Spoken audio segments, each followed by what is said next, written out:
Okay. In the next part of this lecture, and I might cut it into two parts there. So if you're coming back to the second part, hi. In the second part, we're going to be applying these key principles to the 7 key themes or categories that Pink et al. Divide their book into. We're going to be thinking about digital ethnography and the research of experience, practices, things and objects, social worlds, relationships, localities, and events. So I'll try and get through this as quickly as possible, but there's a lot to go through here. So let's get into it. All right. How do we research experience of the digital? Pink et al. Says, researching the experience of the digital as an analytical concept is concerned with the relationship between the mind, the body, and the technology. Now, this is what we call a cybernetic relationship. Researching experience asks how the digital is embodied and lived through sensory modes of being. The senses permit the experience of things that are difficult or impossible to express through language, which cannot be observed directly. Here's a tip. Take a selfie of you sitting down doing your research. Think about your posture. Think about your relationship to the keyboard, to the mouse, your tablet, your phone, the screen. Think about where you're sitting. Think about the light. Think about the resolution of the screen. Think about the browser that you're using or the software that you're using to create your audio. How does that make you feel? Think about the relationship between your mind, the body, and technology, right?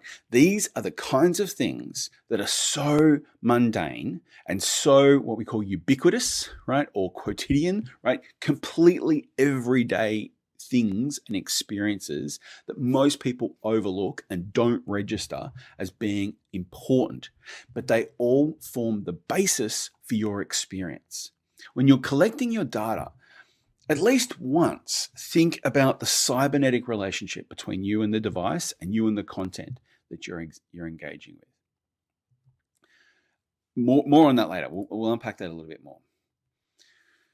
So, how would you go about researching the sensory experience of playing games? Now, there's a whole bunch of different experiences here, connected to the senses. First, we have the mobile phone, where your hands are literally on the screen itself. Now, that creates important implications for design, important implications for the technologies that have to go into the production of the screen, whether you're using a screen protector. How does it feel? Do you like holding it up? How do you hold it up? There's a lot of talk about how people play mobile games on the toilet, right? Or brushing their teeth, or waiting for a coffee, or waiting in line, or waiting for a friend, right? These are all the different sensory experiences that play into this. How is that different to having your feet up on the table or sitting back on a couch and watching a screen that is across the room, right? What is the difference there in the sensory experience, and how does that play into the process of that leisure activity? Also, you've got the console controller there, right? That is an entirely different relationship to the sense of touch. There's a different sense, even though they're both the screen, both the mobile and the console controller is about touch, they are entirely different types of touch. Look at the bottom two images. You've got two people, both at a PC, but you can see, one has their headset on the side and is not listening to the audio via the headset. Maybe they've got speakers. I don't know. The other has the headset on and is listening to the audio there. So there is a totally different sensory experience of consuming that culture or engaging in that leisure activity, dependent on the way in which sound is working and hearing is working. And these are not things to ignore. These are really important questions to have because they help you develop knowledge about this experience that can then inform recommendations for designers, for advertisers, for different ways to market. All of this is really useful information. And so, one of the ways that we've been saying you develop this kind of approach is through participant observation, getting involved.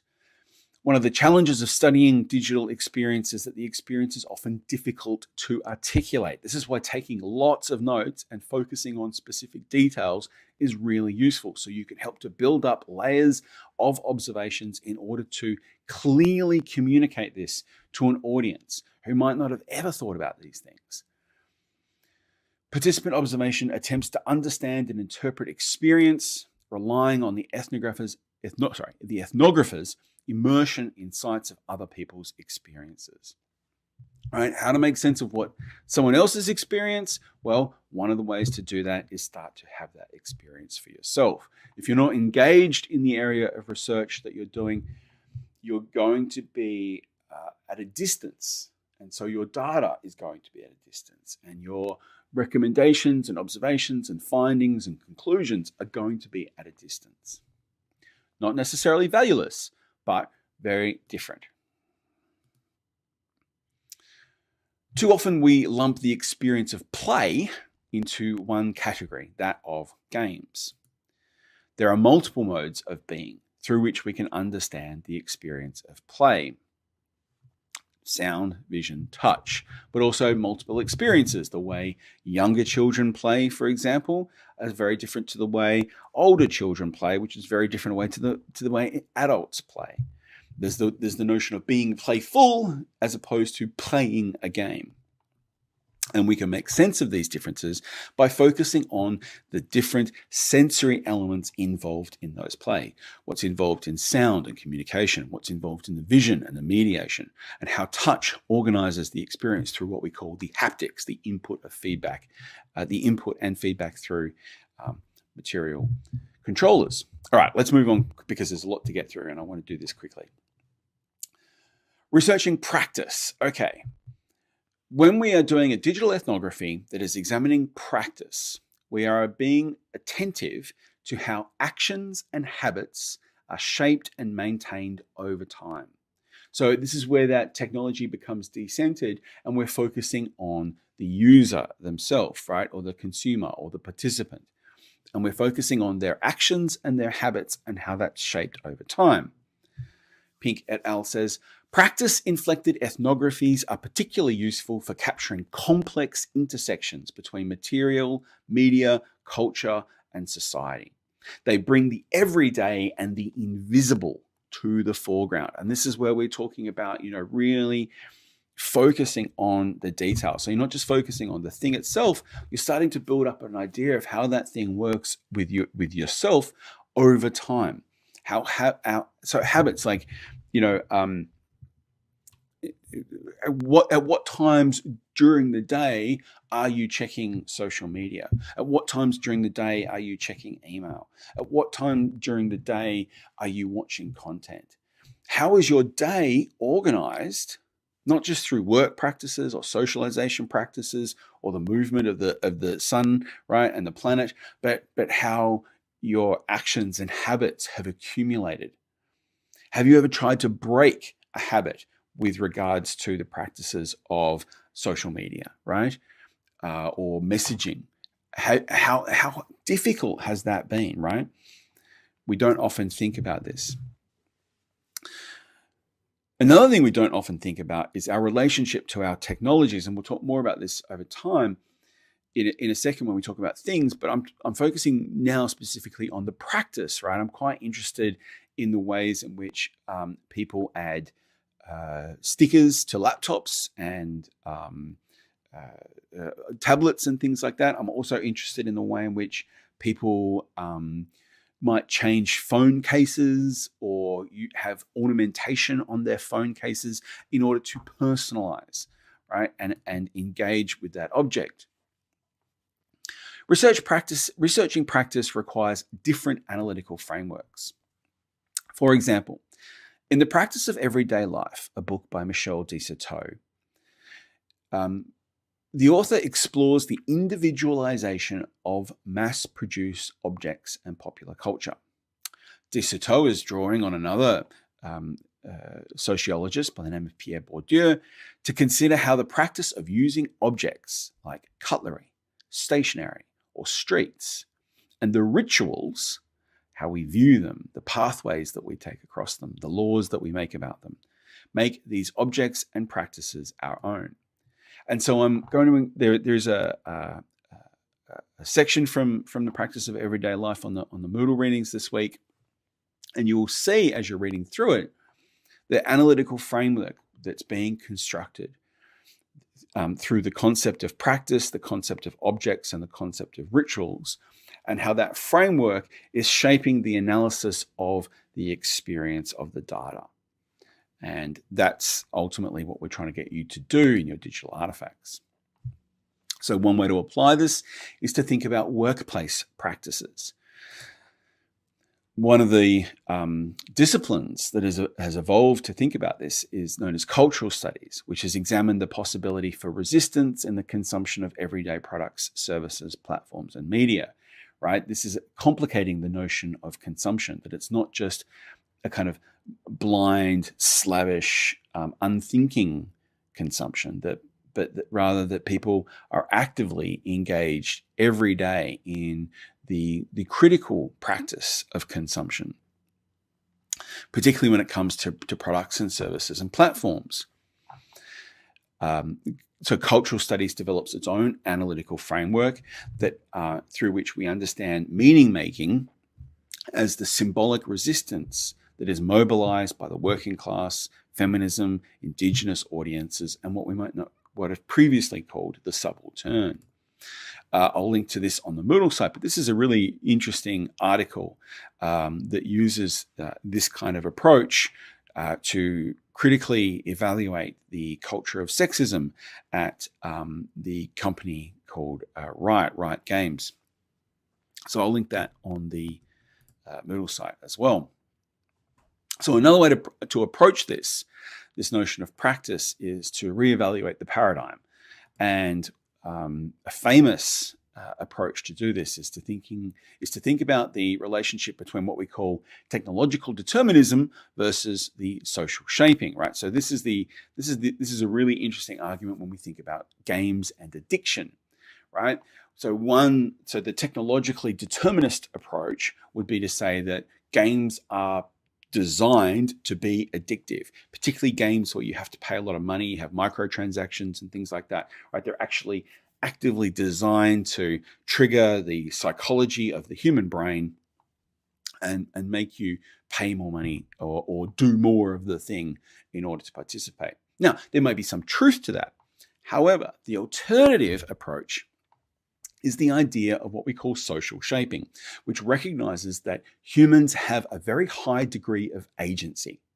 And when a technology or a text or a practice comes into our lives or starts to be formed, we are actively having agency over that. And we do have the capacity to shape that technology to our existence. For example, maybe we have a level of disposable income and maybe we enjoy playing that game. And so we are playing that game a lot and we're spending a lot of money because we're getting something out of that. Now, the point at which that becomes addiction, that's in the point of tension between these two viewpoints. And you can research that, right, through digital ethnography. So a good example of this is, of course, the mobile game Hearthstone. Connected to this idea is Nick Coldry's approach that argues that we shouldn't be thinking about media and particularly digital technologies and so on as kind of products or productions, but rather ongoing practices. That nothing is fixed, nothing is static. The individual is always changing, always able to go, actually, maybe I am playing this too much and step back, or maybe I'm no longer getting what I was getting out of this and moving on to the next thing. And he argues that audiences are not abstract, they're not interchangeable, they're unique, they're complex, and they're entangled. And that media ethnography is a really useful way to get into this and to figure out the specifics of what's going on, rather than making just blanket generalizations that you might see, say, in a news media story. All right, so this is now connected so you can see how all these categories are overlapped. So you might be looking at the relationship between things and doing a digital ethnography about things, but also connecting that to researching practice, right? So I say this a lot, and you will have heard me say this a lot, particularly in the tutes. Right? Too often we ignore the material, the specifics, the present qualities of the individual objects that we consider to be digital. Right? The digital always has a material. Right? Whenever you're in a location, you're connecting to the Wi-Fi, you're actually connecting to a fixed Wi-Fi point that is somewhere in the room or in the corridor or in the ceiling or somewhere near you. You're connecting to a physical point. All right. And this is why it's important not to underestimate the material and the present quality of digital objects. Things, says Silverstone and Hirsch, must be viewed as material objects, capable, yes, of great symbolic significance, inviting investment, helping to produce meaning. And Silverstone and Hirsch, who are quoted in Pink et al., are particularly interested in the domestic technologies that are particularly important. So how do we apply this? Well, one of the ways you could do this is to think about researching a game console like the Nintendo Switch. There are kind of two different ways to go about this. You could think about researching your relationship to the Switch, where you store it, how you charge it, how you play. Are you using the side controllers or are you using a remote like Pro controller? How are you storing it? Where are you taking it? What locations are you bringing it into? How is it structuring your day? How important is the object? Do you take care of it? Is it a precious object or does it get bashed about in your bag, right? That's one way to think about the thingness of the Nintendo Switch. Another way, and you see this again, right? Ethnography as content, you see teardown videos on YouTube. There were lots of these when it came out.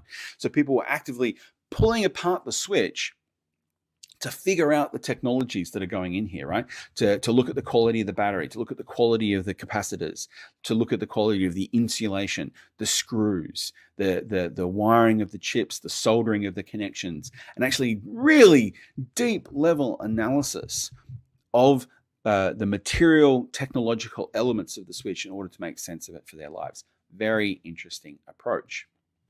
Now, again, this has already been done extensively in cultural studies, and this was one of my favorite books as an undergrad. Yeah, I know I'm showing how old I am there, but I don't care, right? This was a fantastic book by Duguay and Stuart Hall. And Stuart Hall is one of my favorite cultural studies writers. And they produced this book doing cultural studies, the story of the Sony Walkman. So they applied all of this stuff. A Walkman, right? Okay, gosh, it was like an iPod. You're not even going to know what that is. It's like your phone, but all it did was play music, and it used things called plastic magnetic tapes. You know what I mean. I'm just being silly. But you get the point, right? It's this ancient technology for listening to music in the everyday. This is a great review of this book. I'll link this on the Moodle page, but it's worth just highlighting these points here. The aim was to understand the social dynamics related to the Walkman. So it wasn't about the technical thing, right, with the Switch, but rather what I was saying in the first instance, the kind of social dynamics associated with the Twitch. The Walkman. They were interested in 5 basic and interlinked dimensions: the way in which the Walkman was represented, right? Represented in people's photographs, represented in marketing and advertising, and so on. The way in which the Walkman produced identity, right? This is connected to mixtapes. This is connected to the idea of listening to the radio on the Walkman or listening to a tape as you're walking through the city, compared to when doing a jog or using it to study to, and so on, right? The connection between the technology and your identity. the production of the Walkman, where it was produced in the world, and how it was shipped, and how it was boxed, and how it was, and then that is connected to how it was consumed.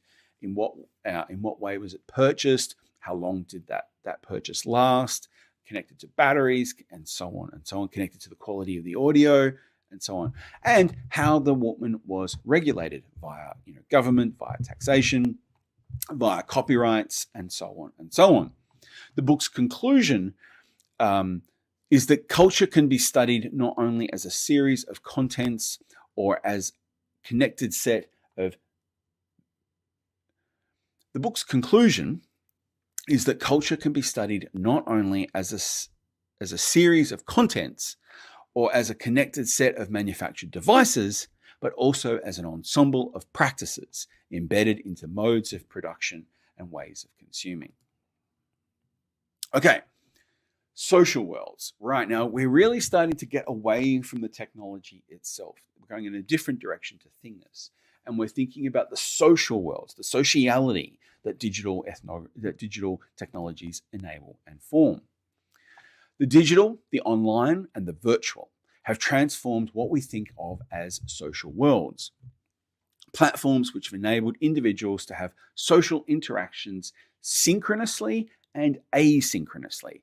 Synchronously means in real-time chat, and asynchronously means something more like email, where you get a send and response. But sometimes these collapse via, DMs, for example. Sometimes when you're both on your, or maybe messages, and you're both in the right space at the right time, you can converse one-to-one. But then sometimes that becomes asynchronous, and someone will send you a message, and then after work you check in, or at lunchtime or whatever, you check in and you respond, and so that conversation gets stretched out over time. These distinctions matter. Online social worlds can be textual, they can be 2D, they can be 3D, they can be representations of place, they can be platforms like Discord, they can be inhabited by one or two people, or they can be they can have multiple simultaneous participants. Digital social worlds include the use of text messaging, direct messaging, emojis, email, social networking, memes, GIFs, and so on. So, for example, you could examine the social worlds of different games. On the left, you've got League of Legends, MOBA players, right? Very different experience to Overwatch and the experience of FPS players. You could just dump this and say, oh, this is just online games. But the truth is that the social worlds, right? I'm not talking about the experience of play in this instance. That's just an example on the screen. But I'm talking about the broader culture, right? The Discord chats for communities playing League of Legends are very different to the Discord chats of people playing FPS players. The social world of console gamers is very different to the social world of PC gamers, even though they might have similar platforms. A great book on this notion was Bellerstorff et al. These are all famous virtual ethnographers or digital ethnographers.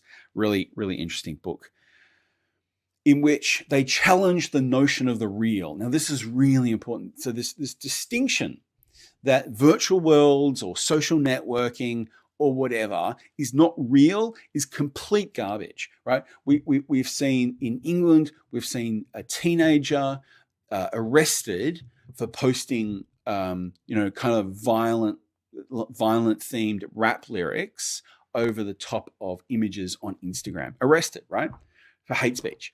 We've seen a young man in the US arrested by the FBI for trash talking in League of Legends, saying that he was going to go and shoot up his school. Right? Just a kid losing his mind over losing, not thinking about what he's saying, having a very real world consequence. Right? Even if he was planning to or not, right, has a very real world consequence. So the notion that the online is not real, it no longer makes any sense. And that's what these guys were arguing. Okay, connected to the study of social worlds is, you might have heard the term ethnography, the internet and ethnography.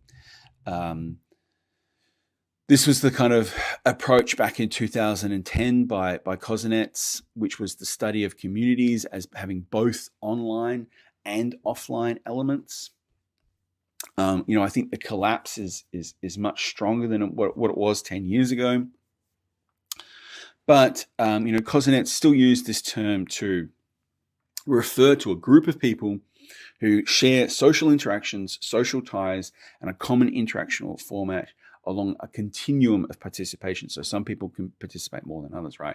But it exists both online and offline. You see this a lot in, say, disability support communities, local disability support communities, say communities of people with young children with autism. You'll see they have local Facebook groups, and they will also have offline events where they meet up. So this is a continuum of participation. Some people are really active, some people are not, but it is an important social world that has formed, and the process of ethnography is one specific methodology for thinking about that. Oh, cheeky link here to the UOW Digital Media Society. The Digital Media Society is for all students in the university, not just students in the digital and social media major, and not just for students in the BCM. It's all about, and this is from their website, memes, networking, and mentoring. It's a great society. It is a great social world that students can be part of. You're already part of it because you're in the Discord server for the tutorials that is run by the society. So check out that link and sign up. Okay. Researching social worlds is applying multiple people. Researching relationships is tending to start narrowing that focus. Not always, because there's relationships in social worlds, but the emphasis tends to be on, say, familial units, one-to-one relationships, but also relationships between, fans and the texts of their fandom, or the companies that own those texts, and so on. So there's a real, again, quite a varied notion of what relationship means. So the question is, initially, how has the digital changed the way we form and maintain, even end relationships? But increasingly, it's not so much about how the digital has changed, but rather how the digital is fundamentally part of relationships. How has the digital changed relations between people and things? Now, don't get me wrong here, right? One of the reasons why board games are so popular, one of the reasons why vinyl records are so popular, one of the reasons why material objects are so popular is because the digital and the internet has made them easier to access, easier to buy, easier to understand, and easier to discuss, easier to show off collections, and so on, right? So the digital has changed the relationship that people have to physical materials and products. So an example of the way in which digital has changed relationships is the way in which fandom has changed over time. Expressions of fandom, such as cosplay, have provided a unique way to understand the changing relationship between producers and consumers, and between participants in networks that were previously considered as groups. So what I'm trying to get at here is that you can see the way in which cosplay has changed over time. The notion of costume play, for example, has actually become an entire industry, right? Whereas in its early days, it was kind of an affectionate display of identity.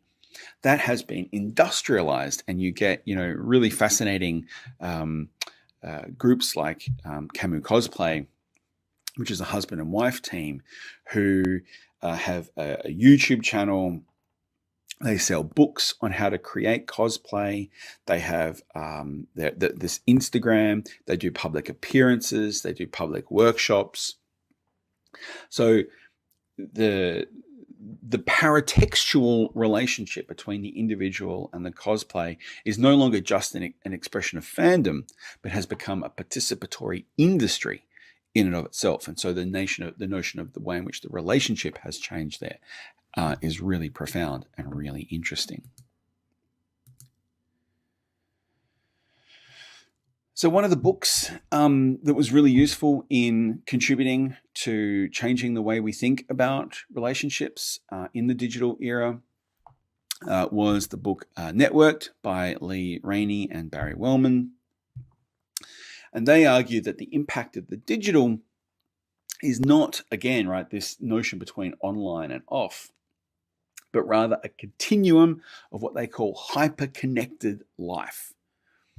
Back in the early days of the internet in the late 1990s and 2000, we often talked about the digital divide, about people that don't have access to mobile phones and the internet, and that has shrunk year on year on year. Now, there are still people that struggle to afford an internet connection, struggle to afford the phones and PCs and things like that, right? There's also people who struggle with literacy and really making sense of the digital. So the digital divide still exists, but even those people are by their absences scooped up into this massive continuum of what it means to be kind of living a hyper-connected life. Networked individualism helps to describe how people have changed the ways they interact and become increasingly networked as individuals rather than being embedded in groups. And that's often a critique of a kind of negative critique of social media, is that it has hyper intensified the individual. And so now the individual is the primary way through which we understand contemporary life and society. That we no longer think about communities or nations and states, but we focus more on the individual. And Rainey and Wellman's response to that, well, actually, possibly, but it's networks of individuals. So it's actually that communities magnified enormously because we are all part of a whole range of particular cultural groups, networks, interactions that have their own cultures and their own politics. And so really, yes, the individual became massively important, but we've created this entire new layering of networking relationships that have replaced older ways of thinking in terms of familiar relationships, in terms of social relationships, and kind of cultural identity. All right, we're getting towards the end here, so bear with me, we're nearly there. Okay, another way to engage in digital ethnography is to think about locality. Remember, we were talking about location and place and objects in time and space, right?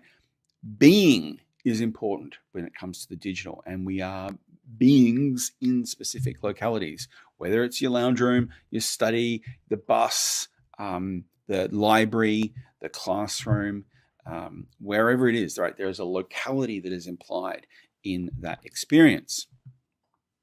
So digital technologies are increasingly part of the same processes through which localities are produced, experienced, and defined. If you've ever used Google Maps, if you've ever looked up Google Earth, if you've ever used a phone, right? Your phone is constantly surveilling you. It is telling the telecommunication company where you are with precise details. And that information can be used by social networking companies, that can be used by advertising companies, it can be used by the government, by the police, right? Localities are entirely embedded in every single digital action. Like whenever you take a digital photo, right, the metadata, the EXIF data will often, if it's on a phone with a GPS, will often have a GPS location embedded in that image. You cannot escape the physical. Localities can be constituted through the online-offline dimensions that are used to experience them. Certain physical digital related sites can be explored as forms of digital material locality. For example, you can explore a particular latitude and longitude on the planet by putting that into a Google search and finding photos that have that in their metadata. Right, that's the kind of connection that's being implied here. We talked earlier about the different location for playing games, but there's also a different experience connected to the geography, right? There's a very different experience of playing online games in an Australian home compared to a Korean or a Chinese LAN cafe, for example. And we talked a little bit about this before, right? But how often do you think about a location in terms of the quality of its Wi-Fi? I had students last session who were driving to Macca's to sit in the car park and use their Wi-Fi to get on Discord because their home NVN connection was really poor and they couldn't get a connection, right? So how much of your daily life is structured by the presence of a Wi-Fi signal or a mobile signal? How much of your day is actually structured by the presence of those signals? And how is your location determined by those signals? And again, there's a whole range now of different games, different apps that have a kind of location built into them.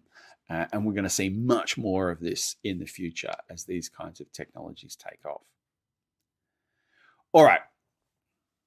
I think this is the last one, events, right? So events have enormously changed with the rise of digital technologies. And I think, the current pandemic is a very interesting example of that, particularly as we were asked to lock down and isolate. This global event became something that was entirely constituted by digital information. Everything that we knew about number of cases, the location of the cases, all the health recommendations, right? All the information about what to do. This was a massive global event that we all consumed via the internet and via digital technologies. Pink says, think of an event as a happening in which a series of things and processes of possibly different qualities and affordances come together and might subsequently then disperse. So an event is something that happens in time. It can be a very small event, a very long event, a very short event. It can be a mundane event. It is possible to understand both mundane and spectacular happenings as a form of event. So while you might call the global pandemic quite spectacular, you can focus on more specific events that happened as a part of that larger process.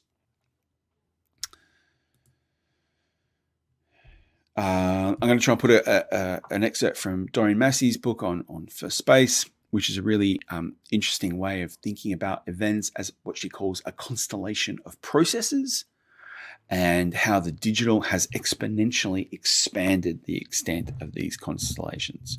Quite an interesting book, that one. And, I guess in a post-COVID world, we're not going to see these kinds of events anymore. But I wanted to put the Dota 2 esports tournament in as an example of an event that was happening online and off. And I guess you can put something like the Eurovision contest as well here, right? Something that is asynchronously occurring online and off. And so that has a kind of enormous potential. The Olympic Games, are another one of these global events that constitute this this collapse between the distinction between the online and off. All right, that was a whirlwind tour of digital ethnography. I hope some of that was useful, particularly for you thinking about your own media ethnographies. For example, one of the ways in which you could focus on your own media ethnography is to think about a particular event that has happened in your media niche. Or another way to go about it would be to think about the types of relationships that are formed around your media niche and how that informs how you might understand it. Another way to go would be to think about the material elements and the things that are embedded in your media niche. And I'd highly recommend, spending a little time in your digital artifacts, thinking about the 7 key themes in some way, and thinking about the connections between them too. All right, that's it from me this week. Thanks for watching, and happy researching.